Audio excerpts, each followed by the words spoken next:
Hi friends, நாம் இன்றைக்கி இந்த வீடியோவில் வெஜிடபிள்ஸ் பன்னீர்லாம் போட்டு ஒரு ஃப்ரைட் ரைஸ் தான் பார்க்க போகிறோம். அதை எப்படி செய்யலாங்கிறத பார்க்கலாம். தேவையான பொருட்கள் ஃபஸ்ட் என்னங்கிறத பார்த்தலாம்.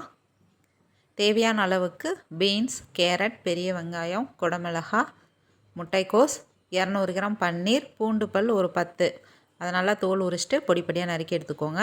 ஃபஸ்ட்டு நம்ம பாஸ்மதி ரைஸை வடித்து எடுத்துக்கலாம். அதுக்கு தான் நான் தண்ணி வச்சுருக்கேன்.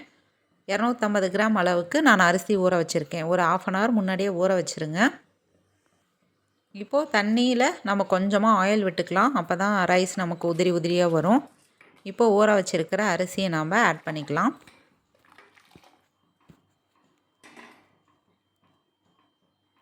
அரிசி இப்போது நல்லா வெந்து வரணும். 3/4 பதம், அதாவது ஒரு 80% வெந்ததுன்னா போதும். வெந்துச்சான்னு செக் பண்ணிடலாம். ரைஸ் இன்னும் கொஞ்சம் வெந்து வரணும். இன்னும் கொஞ்ச நேரம் வேக விட்டுட்டு அதுக்கப்புறம் நம்ம வடிச்சிக்கலாம். அந்த மாதிரி ஒரு ஃபில்டர் ஒன்று எடுத்து வச்சுட்டு அதில் வடிகட்டிட்டோம்னா ஈஸியாக இருக்கும் நமக்கு.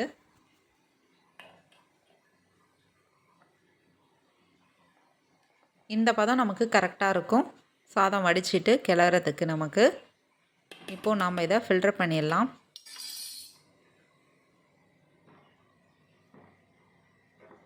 ஸ்டவ் ஆஃப் பண்ணிவிட்டு ஃபில்டரில் நம்ம ரைஸை கொட்டிடலாம். இது ஒரு 5 நிமிஷத்துக்குள்ளே நம்ம வேறு ஒரு பாத்திரம் மாற்றிடணும். கஞ்சி ஃபுல்லாக வடிஞ்ச உடனே ஒரு பிளேட்டில் கொட்டிடுங்க ரைஸை.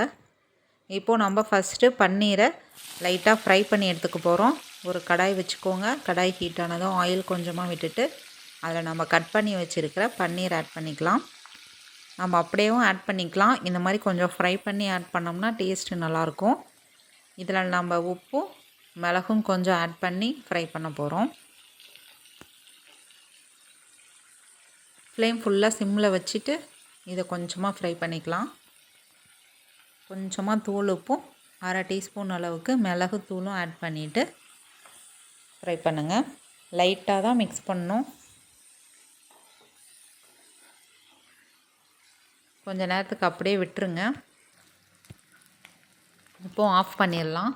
ஓரளவுக்கு ஃப்ரை ஆனதுக்கப்புறம் கொஞ்சம் அகலமான கடாய், வேறு ஒரு கடாய் எடுத்துகிட்டு ஸ்டவ் ஆன் பண்ணி வச்சுக்கோங்க. கடாய் ஹீட் ஆனதுக்கப்புறம் ஒரு 4 டேபிள் ஸ்பூன் அளவுக்கு ஆயில் விட்டுக்கலாம். ஆயில் ஹீட் ஆனதுக்கப்புறம் கட் பண்ணி வச்சுருக்கிற பூண்டு பற்கள் ஃபஸ்ட்டு போட்டு கலர் மாறி வர அளவுக்கு நல்லா ஃப்ரை பண்ணிடுங்க. அதுக்கப்புறம் வெங்காயம், பெரிய வெங்காயம் 1 நல்லா வதங்கணும்னு இல்லை, ஒரு நிமிஷத்துக்கு மட்டும் நல்லா ஆனியனை பரட்டி விட்டுட்டு நம்ம கட் பண்ணி வச்சுருக்கிற வெஜிடபிள்ஸ் ஆட் பண்ணிடலாம். பாருங்கள், சாதம் நம்ம அகலமான பாத்திரத்துக்கு மாற்றி வச்சிடணும். அதே ஃபில்டர்லேயே வச்சுருந்தோம்னா சாதம் உதிரி உதிரியாக வராது. ஆயில் ஓரளவுக்கு நல்லா பரட்டி விட்டு வணங்கி ஆயிடுச்சு. இப்போது நம்ம கட் பண்ணி வச்சுருக்கிற காய்கறிகள் எல்லாத்தையுமே ஆட் பண்ணிக்கலாம். கேரட், பீன்ஸ், குடமிளகாய், முட்டைக்கோஸ், இது நம்மளோட விருப்பம் தாங்க. எந்த காய்கறி வேணாலும் நம்ம இதுக்கு ஆட் பண்ணிக்கலாம்.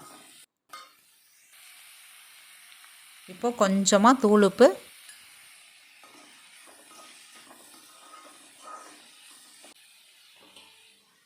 சிம்மில் வச்சுட்டு ஒரு பிளேட் போட்டு மூடிடுங்க. ஓரளவுக்கு காய் வெந்து வரட்டும்.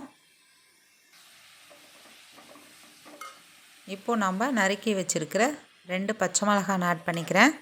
இது குழந்தைங்களுக்குங்கிறதுனால நான் 2 மட்டும் ஆட் பண்ணிக்கிட்டேன். கொஞ்சம் காரம் சாரமாக வேணும்னா 4 to 5 மிளகாய் கூட நம்ம ஆட் பண்ணிக்கலாம். இப்போது காய்கறிலாம் ஓரளவுக்கு நல்லா வதங்கி வந்துருச்சு.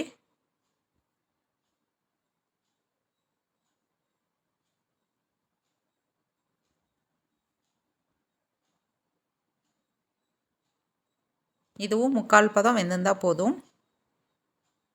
இப்போது சோயா சாஸ் ஒரு 2 டேபிள் ஸ்பூன் அளவுக்கு ஆட் பண்ணிக்கிறேன். சோயா சாஸ் நம்மளோட ஆப்ஷன், வேணும்னா ஆட் பண்ணிக்கோங்க, வேணும்னா ஸ்கிப் பண்ணிடலாம். நான் ஒரு 1/2 டேபிள் ஸ்பூன் அளவுக்கு சுகர் ஆட் பண்ணிக்கிட்டேன். பெப்பர் ஒரு டேபிள் ஸ்பூன் அளவுக்கு ஆட் பண்ணிவிட்டு இதை நல்லா மிக்ஸ் பண்ணி விடுங்க.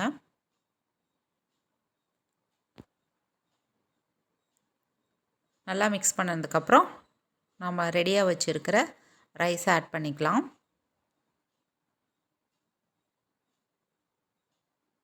பாருங்கள், இந்த மாதிரி சாதம் நல்லா உதிரி உதிரியாக இருக்கணும். அப்போ தான் நம்ம மிக்ஸ் பண்ணி கொடுக்கும் பொழுது உடையாமல் வரும். இந்த ரைஸ்க்கு நான் உப்பு போட்டு வடிக்கலை, அதனால் இப்போ நான் கொஞ்சம் உப்பு ஆட் பண்ணிக்கிட்டேன். இப்போ இதை பொறுமையாக சிம்மில் வச்சுட்டு சாதம் உடையாமல் பொறுமையாக மிக்ஸ் பண்ணுங்கள். கொஞ்சமாக மல்லித்தலை, ஸ்ப்ரிங் ஆனியன் இருந்தாலும் நம்ம இந்த ஸ்டேஜில் ஆட் பண்ணிக்கலாம், நல்லாயிருக்கும். ஃப்ரை பண்ணி வச்சுருக்கிற பன்னீர் ஃபைனலாக போடுங்க. ஃபஸ்ட்டே போட்டோம்னா எல்லாம் நல்லா உடஞ்சி போயிடும்.